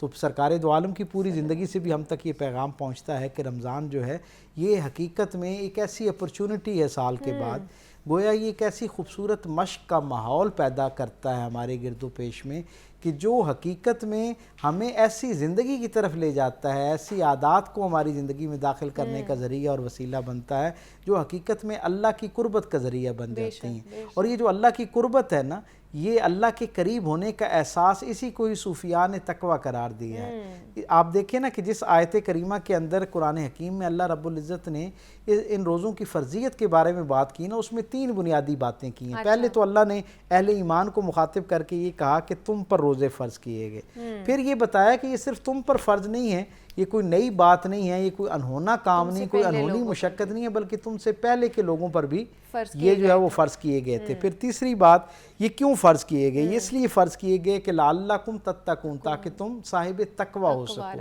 اب اصل معاملہ یہ ہے کہ ہمیں یہ سمجھنا ہے کہ روزوں کا بنیادی اس مشق سے گزرنے کا مقصد یہ ہے کہ بندہ مومن جس وقت روزہ اختیار کرے اس وقت جو اس کی کیفیت ہے روزے کے افطار پر اختیار پر جو کیفیت ہے یعنی سحری کے وقت جو کیفیت ہے جب وہ افطار کے مرحلے میں پہنچے تو وہ اپنے آپ کو پہلے سے زیادہ تقوی کی حالت میں بہتر پائے. تقوی کا مطلب کیا ہے؟ اپنے آپ کو اللہ کے سامنے پیش کرنے کا جو احساس ہے وہ اس کے اندر پہلے سے زیادہ موجود ہونا چاہیے. اسے اللہ کے معاملے میں بھی اور اللہ کی رضا کے حوالے سے اللہ کے بندوں کے معاملے میں بھی زیادہ احتیاط پسند ہونا چاہیے. اس کے معاملات، اس کے معمولات، اس کی نشست، اس کی برخاست، اس کے اندر زیادہ اللہ کا خوف، اللہ کی خشیت، گویا وہ جس کے لیے صوفیاء لفظ استعمال کرتے ہیں نا کہ اللہ کے ناراض ہونے کا دھڑکا، وہ جو ہے نا اس سے اپنے آپ کو بچانے کے لیے جو محنت کرنی ہے، مشقت کرنی ہے، وہ حقیقت میں رمضان المبارک کا مقصود ہے. تو کس طرح استقبال رمضان ہمیں کرنا چاہیے؟ ویسے تو استقبال ہم نے کر لیا ہے لیکن اہتمام پھر کس طرح ہم کریں اس کا؟ جی ہاں، یہ میں نے جس طرح عرض کیا کہ اس کے اندر کئی گنا نیکیوں کا اجر بڑھا دیا جاتا ہے. اسے ایک اللہ کی طرف سے بہت بڑی اپرچونٹی سمجھتے ہوئے اور خود احتسابی کا مہینہ اس کو اس لیے قرار دیا ہے کہ ہر آدمی جہاں اجتماعی طور پر اس کے ماحول کو دیکھے، اور یہ ماحول ہمیں خبر دیتا ہے نا، دیکھیں آج سارا دن پچھلے 11 مہینے کے ماحول سے بالکل مختلف گزرا. اس کا سبب کیا ہے؟ یہ پورے کا پورا گویا ماحول جو ہے یہ اس لیے باعث رحمت ہے کہ یہ سارا ماحول ایک بندے کو، فرد واحد کو زیادہ بہتر کرنے کے لیے، ٹھیک کرنے کے لیے، اس کی عادات کو درست کرنے کے لیے، اس کا سوسائٹی کے اندر جو کردار ہے معاشرے کو چلانے کے حوالے سے، معاشرے کو بہتر کرنے کے حوالے سے، خیر کو اپنانے کے حوالے سے جو اس ایک آدمی کا کردار ہو سکتا ہے نا، اس میں یہ پورا ماحول معاون اور مددگار ہو جاتا ہے.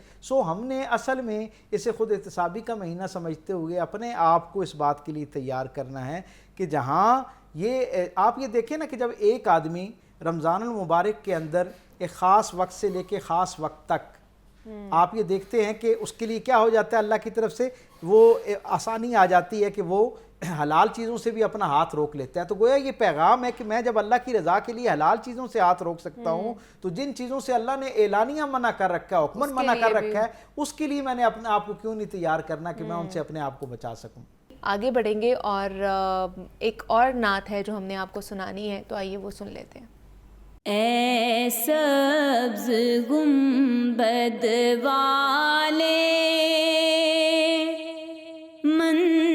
منظور دعا کرنا،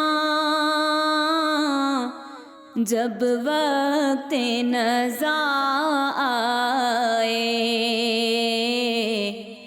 دیدار عطا کرنا. اے سبز گنبد والے منظور دعا کرنا، جب وقت نزا آئے دیدار عطا کرنا.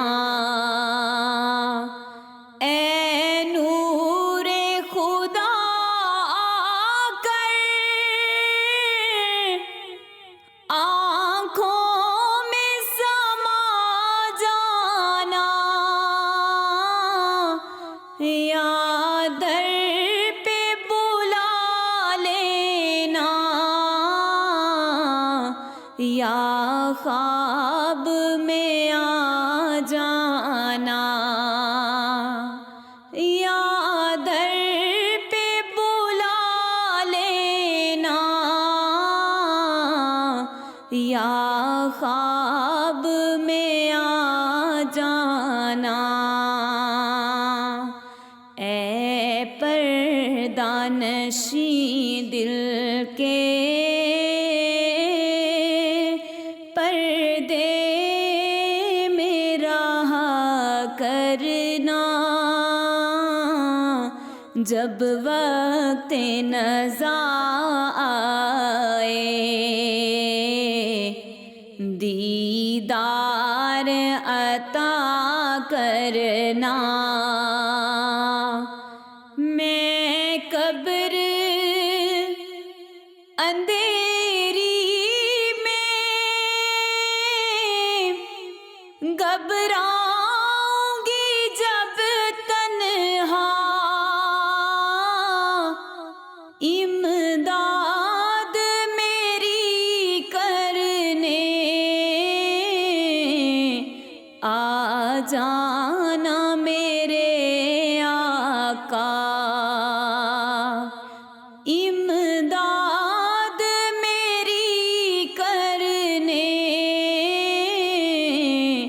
آ جانا میرے آقا روشن میری تربت کو للہ ذرا کرنا جب وقت نزا آئے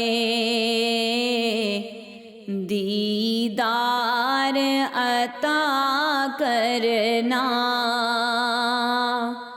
مجرم ہوں جہاں بھر کی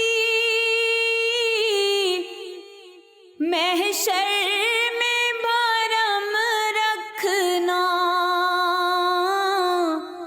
رسوائے زمانہ ہوں کملی میں چھپا لینا رسوائے زمانہ ہوں کملی میں چھپا لینا مقبول دعا میری للہ ذرا کرنا جب وقت نزا آئے دیدار عطا کرنا چہرے سے ضیا پائی ان چاند ستاروں نے اس در سے شفا پائی دکھ درد کے ماروں نے اس در سے شفا پائی دکھ درد کے ماروں نے آتا ہے انہیں صابر ہر دکھ کی دوا کرنا جب وقت نزا آئے دیدار عطا کرنا اے سبز گنبد والے منظور دعا کرنا جب وقت نزا آئے دیدار عطا کرنا ہم تاریخ کے اوپر بات کر رہے تھے تو روزے کی تاریخ ہمیں بتائیے کہ کس کے اوپر سب سے پہلے فرض ہوا تھا روزہ؟ یہ بڑا دلچسپ سوال ہے اور یقیناً یہ ہمارے سامعین اور ناظرین کے لیے بھی دلچسپی سے خالی نہیں ہوگا. روزے کی جو تاریخ ہے نا جیسے قرآن حکیم نے بتایا کہ ہم پہ روزے فرض ہوئے اور بالکل اسی طرح جیسے ہم سے پہلے کی اقوام پہ فرض ہوئے. تو روزے کی تاریخ جب ہم دیکھتے ہیں تو ہمیں پتہ چلتا ہے کہ روزہ جو ہے اس کی تاریخ اتنی پرانی ہے جتنی خود انسانوں کی اس کرۂ ارضی کے اوپر تاریخ پرانی ہے. یعنی روزوں کی ابتدا پہ جب ہم جاتے ہیں تو ہمیں پتہ چلتا ہے کہ جب آدم علیہ السلام دنیا میں تشریف لائے تو اللہ کے ساتھ ان کا ایک معاملہ طے ہو گیا. تو انہوں نے اپنی طرف نظر کی تو انہیں خیال آیا کہ جنت میں جو اہل جنت کا لباس تھا یعنی گویا آدم علیہ السلام اور حضرت حوا سلام اللہ علیہ کا جو لباس تھا وہ پورے کا پورا قالب ایسے تھا جس طرح ہمارے ناخن ہوا کرتے ہیں. یعنی پورے کا پورا جسم جو تھا ان کا اہل جنت کا لباس جو تھا وہ تھا. جب دنیا میں آئے اور یہاں کی معروضی حالات کے پس منظر میں اور سورج کی جھلساہٹ نے ان کے جسم کو گویا پورا زخمی کر دیا اور پورا جسم جو ہے وہ گھٹتا گھٹتا ناخن کا آثار جو ہیں وہ ہاتھوں اور پاؤں کے اوپر جو ہے وہ رہ گئے. جب پہلے تو آپ اللہ کی خشیت کی وجہ سے جو ہے وہ اللہ کے ساتھ ایک مناجات کی حالت میں تھے. جب اللہ کی طرف سے فرمان رحمت جاری ہو گیا, فرمان مغفرت آ گیا, گویا اللہ سے تصفیہ ہو گیا, تو زندگی معمول پر آنا شروع ہوئی. تو آپ کو جسم کی تکلیف کا احساس ہونا شروع ہوا کہ جسم کے اوپر مختلف مقامات کے اوپر جو ہے وہ زخم بن چکے تھے اور ان میں سے خون رس رہا تھا. شدید تکلیف تھی. اللہ کی بارگاہ میں عرض کی پروردگار اس کا کوئی سبب پیدا فرما دے, جہاں اتنا کرم فرمایا ہے وہاں پر کوئی ایسی مہربانی فرما کے اس سے نجات مل جائے. اللہ رب العزت نے کسی بھی نبی کے قلب اطہر پر جو پہلی وحی نازل کی نا, آدم علیہ السلام کی قلب اطہر پر جو پہلا ہدایت نامہ نازل فرمایا وہ روزوں کے متعلق تھا کہ آپ 3 روزے رکھیں. 3 روزے رکھیں. آدم علیہ السلام نے وہ 3 روزے رکھنا شروع کیے. جب آپ نے پہلا روزہ رکھا تو پہلے روزے کے افطار کی برکت یہ تھی. یعنی آج بھی احباب جو ہیں وہ ہم افطار کے اس مرحلے سے ہیں تو ہمیں پتہ ہے کہ یہ اتنی برکت والا عمل ہے افطار کا خود کرنا. سارا دن اللہ کی رضا کے لیے کھانے پینے حلال امور سے اپنے آپ کو باز رکھنا صرف اس لیے کہ میرے اللہ کا حکم اور اللہ اس سے راضی ہوتا ہے. اس کے بعد جب بندہ مومن اپنا افطار کرنے لگتا ہے تو اس کی برکت کا اندازہ اس سے لگائیں کہ آدم علیہ السلام نے جب پہلا افطار کیا نا, جو انسانی تاریخ کا پہلا گویا افطار تھا, تو افطار کرنے کے بعد جب آپ نے اپنے جسم کی طرف نگاہ کی تو وہ سارے زخم جن کے اندر سے خون رس رہا تھا نا وہ سارے جو ہیں وہ بہتر ہونا شروع ہو گئے, نارمل ہونا شروع ہو گئے. اچھا زخم ختم ہو گئے لیکن وہ جو ان کے آثار تھے وہ جو ہے وہ نظر آ رہے تھے. تو گویا وہ بھی اچھے نظر نہیں آتے تھے. تو آپ نے اللہ کی بارگاہ میں دوبارہ عرضی پیش کی تو اللہ نے کہا کہ ایک اور روزہ رکھے. آپ نے دوسرا روزہ رکھا اور دوسرے روزے کے افطار پر آپ کی توجہ جب روزہ افطار کرنے کی طرف تھی اور اس کے بعد جب آپ نے اپنے آپ کو دیکھا, زندگی معمول پر آئی, اپنے جسم اطہر کی طرف دیکھا تو آپ نے دیکھا کہ وہ جو آثار تھے جسے عرف عام میں ہم داغ کہتے ہیں, اللہ نے آپ کی جلد کو اس سے بھی پاک کر دیا. لیکن جلد جو تھی اس کی جھلساہٹ قائم تھی, اس کا رنگ ظاہر سیاہ ہو چکا تھا, جھلس چکا تھا. تیسری مرتبہ اللہ کی بارگاہ میں عرض کی تو اللہ رب العزت نے آپ کے قلب اطہر پر تیسری مرتبہ تیسرے روزے کا فرمان جاری کیا. آدم علیہ السلام نے تیسرا روزہ رکھا اور تیسرے روزے کے افطار کی برکت یہ تھی کہ جب آپ نے افطار کے بعد اپنے جسم کی طرف دیکھا تو اب وہ جھلسی ہوئی جلد جس کی رنگت سیاہ ہو چکی تھی وہ نورانی ہو چکی تھی اور گویا آپ کو ایک خوبصورت اور باوقار جسم جو ہے اس سے اللہ تعالیٰ نے اس جسم کو, اس حالت کو بدل دیا تھا. تو یہ جو 3 روزوں کا معمول ہے یہ کم و بیش سارے انبیاء و مرسلین کے زندگی کے اندر ہمیں نظر آتا ہے اور خود سرکار دو عالم صلی اللہ علیہ وسلم کی زندگی میں بھی گو کہ روزہ جو ہے وہ مدینہ طیبہ آنے کے بعد 2 ہجری کے اندر فرض ہوتا ہوا ہمیں نظر آتا ہے. لیکن سرکار دو عالم کا اس سے پہلے بھی کثرت سے معمول تھا کہ آپ روزے رکھتے تھے اور ہر مہینے یہ جو 13, 14 اور 15 تاریخ ہوتی ہے چاند کی, اس میں جو روزے رکھے جاتے ہیں جنہیں مقام 20 کے بھی ایام 20 کے روزے بھی کہتے ہیں, ایام ابیض کے روزے بھی کہتے ہیں. یہ جو 3 روزے حضور کا عمل متواترہ تھا یہ مختلف انبیاء و مرسلین کی زندگیوں میں بھی ہمیں یہ روزے نظر آتے ہیں. 13, 14 اور 15. جی ہاں, اور مفسرین اور نے ہمیں یہ بات بتائی, تاریخ دانوں نے ہمیں یہ بات بتائی کہ جو سوانح نگار ہیں انبیاء و مرسلین کی زندگیوں پہ کام کرنے والوں نے یہ بتایا کہ حضرت آدم علیہ السلام نے بھی انہی 3 تاریخوں میں یہ 3 روزے رکھے تھے. گویا ان کی پیروی میں یہ انبیاء سے سرکار دو عالم تک آئے اور پھر حضور کی زندگی سے ہمیں اللہ نے گویا وہ جو مہینے میں 3 دنوں کی برکت تھی نا وہ پورے مہینے کی شکل میں ہمیں عطا کر دی اور اللہ نے پھر اس کی نسبت سے ہمیں جو ہے نا بہت ساری آسانیاں بھی عطا کی. اور یہ صرف الہام اور مذہب کے ساتھ ہی وابستہ نہیں ہے, یعنی جو انبیاء و مرسلین کے ساتھ وابستہ مذاہب ہیں یقیناً ان کے اندر تو روزوں کی صورت کوئی نہ کوئی ہمیں نظر آتی ہی ہے, بلکہ آپ پوری انسانی تاریخ پر اگر نظر دوڑائیں تو آپ کو حیرت ہوگی کہ ہر زمانے کی جو تہذیب ہے اس کا جو رسم و رواج ہے کہیں روزے کا تصور ملتا ہے. قدیم چین جو تھا وہاں پر صرف حکمران روزہ رکھا کرتے تھے, یعنی یہ کتنا پریولیج کی چیز تھی کہ صرف حکمران رکھیں گے, حکمران رکھا کریں گے, یہ ان کا شرف سمجھا جاتا تھا, اعزاز سمجھا جاتا تھا. جو قدیم مصری تھے ان کے ہاں یہ تہوار کے طور پہ منایا جاتا تھا, روزہ رکھا جاتا تھا. اسی طرح جو پرانی یونان کے رہنے والے لوگ ہیں ان سے ہم تک یہ بات پہنچتی ہے کہ ان کے ہاں جن لوگوں نے جن بچوں نے آگے چل کے قبائل کی سربراہی کرنا ہوتی وہ تھی رکھتے تھے روزہ، انہیں رکھایا جاتا تھا روزہ تاکہ وہ روزہ رکھیں اور اس روزے کی وجہ سے ان کے اندر جو ہے وہ برداشت پیدا ہو، ان کے اندر خشوع و خضوع پیدا ہو، ان کے اندر غصے پہ قابو پانا پیدا ہو. تو گویا یہ ایک طرح کی روحانی مشق کے طور پر انسانی تاریخ کے تمام مذاہب اور تمام تہذیبوں کا حصہ رہا. اب یہاں ایک دلچسپ بات آپ کے سامعین اور ناظرین کے لیے روزے کے ذیل میں کہ پوری انسانی تاریخ کے جو مذاہب کا عنوان ہے نا اس کے احوال میں جتنا ہمارے پاس ذخیرہ موجود ہو ان میں اکلوتا ایک مذہب ایسا ہے جس کے اندر روزے کا کوئی تصور نہیں پایا جاتا. وہ کون سا؟ ورنہ آپ عیسائیوں کے ہاں دیکھیں ہمارے مسیح بہن بھائی جو وہ بھی روزے رکھتے ہیں، اہل یہود جو ہیں ان کے ہاں بھی روزے رکھے جاتے ہیں اور اہتمام کے ساتھ روزے رکھے جاتے ہیں. اور مسلمانوں کے ہاں تو ظاہر ہے یہ ہمارا تو مذہبی زندگی کا سماجی زندگی کا ایک بہت نمایاں جو ہے وہ ایک احوال ہے اور اس کا ایک عنوان ہے. ایک مذہب ہے جس کے اندر نہیں، ایون آپ ہمارے قریب میں پڑوس میں ہندو ہیں تو آپ ان کے یہاں کڑوا چوتھ جیسے آپ کو تہوار ملتے ہیں اور ان کے اندر روزے رکھنے کا ایک تصور پایا جاتا ہے.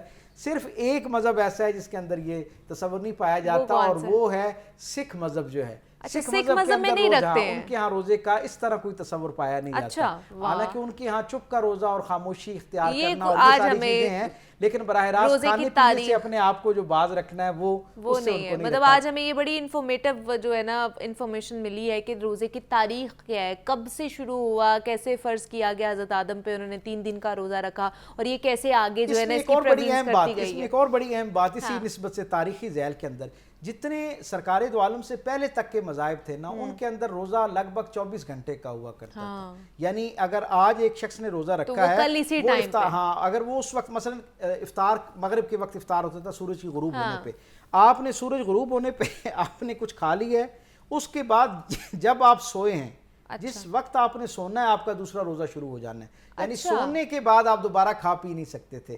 یہ میرے کریم رسول صلی اللہ علیہ وسلم کی طرف کی نسبت سے آپ کے وجود بابرکت کی نسبت سے اللہ نے اس امت کو یہ 4 آسانیاں عطا فرمائیں. پہلی آسانی سرکار دو عالم کی نسبت سے اللہ نے قرآن حکیم میں روزے داروں کو رمضان میں یہ رخصت عطا کی ہے کہ جو ان میں بیمار ہیں وہ اپنی گنتی جو ہے وہ بعد میں پوری کر سکتے ہیں، ان میں ان کو رخصت میں ہے. اس سے پہلے یہ رخصت نہیں تھی. ہاں کتنا ہی کوئی بیمار ہوتا تھا، مرض موت میں بھی ہوتا تھا تو اسے روزہ رکھنے کا حکم ہوتا تھا، کم از کم کہ اسے یہ کہا جا رہا ہوتا تھا کہ وہ روزہ رکھے. اسی طرح سرکار دو عالم کی برکت سے اللہ رب العزت نے قرآن حکیم کی نسبت سے ہمیں یہ خوشخبری دی، آسانی عطا کی کہ جو سفر میں لوگ ہیں وہ اپنی تعداد بعد میں پوری کر لیں. پھر اس کے اندر ایک اور جو خوبصورت وہ ہمیں آسانی ملی، اس سے پہلے جو ہے وہ جو ازدواجی تعلق ہے اس کی اجازت نہیں ہوتی تھی پورے روزے کے اندر. گویا دوسرے لفظوں میں جتنے زمانے تک روزہ رہتا، مہینہ رہتا، جتنا وقت بھی رہتا اتنے وقت تک لوگ جو ہے نا وہ ایک جو ہے اس اختیار نہیں کر سکتے تھے. سرکار دو عالم صلی اللہ علیہ وسلم کی نسبت سے آپ کی امت کو یہ برکت ملی کہ افطار سے سحری تک کا جو وقت ہے اسے آپ اپنی مرضی کے ساتھ شرعی حدود و قدود میں رہتے ہوئے اس کو جو ہے نا اس سے استفادہ کر سکتے ہیں. اور چوتھی بات جو شاید ان سب میں سب سے نمایاں اور مشکل تھی اور وہ یہ ہے کہ اس سے پہلے جیسے میں نے بتایا کہ 24 گھنٹے کا روزہ ہوتا تھا. رسول اللہ صلی اللہ علیہ وسلم کی برکت سے اللہ نے آپ کی امت جو ہے اسے یہ آسانی عطا فرمائی کہ آپ کو یعنی افطار کرنے سے لے کے سحری تک آزادی ہے، آپ کوئی بھی حلال چیز جو ہے وہ کھا پی سکتے ہیں. یہ اس سے پہلے کی امتوں کو میسر نہیں تھی. تو یہ تاریخ تھی روزے کی کہ کس طرح استقبال رمضان ہمیں کرنا چاہیے اور روزے کی ہسٹری کیا تھی. اچھا دوسرا بہت سے لوگوں کو ڈاکٹر صاحب یہ بھی نہیں پتا کہ ہماری جتنی بھی الہامی کتابیں ہیں وہ بھی رمضان میں ہی نازل ہوئی تھیں، تو اس کے حوالے سے بھی تھوڑا سا آگاہ کریں. بہت اہم دلچسپ سوال ہے. میں اکثر یہ کہا کرتا ہوں کہ جہاں یہ تزکیے کا مہینہ ہے، یہ تقوی کا مہینہ ہے، خود احتسابی کا مہینہ ہے، وہیں پر یہ اللہ کا جو الہام ہے، اللہ کا علم جو ہے اس کا مہینہ بھی ہے.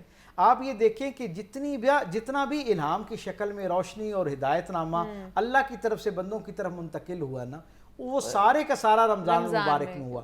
تاریخ بتاتی ہے کہ حضرت ابراہیم علیہ السلام کے اوپر جو صحائف کا نزول تھا نا وہ یکم رمضان المبارک کو تھا. کیا بات ہے. آپ یہ دیکھیں کہ حضرت داؤد علیہ السلام پر جو زبور اتری وہ اللہ رب العزت نے 2 رمضان المبارک کو اتاری. موسیٰ علیہ السلام پر 4 یا 6 رمضان المبارک کو جو ہے وہ توریت اتاری گئی.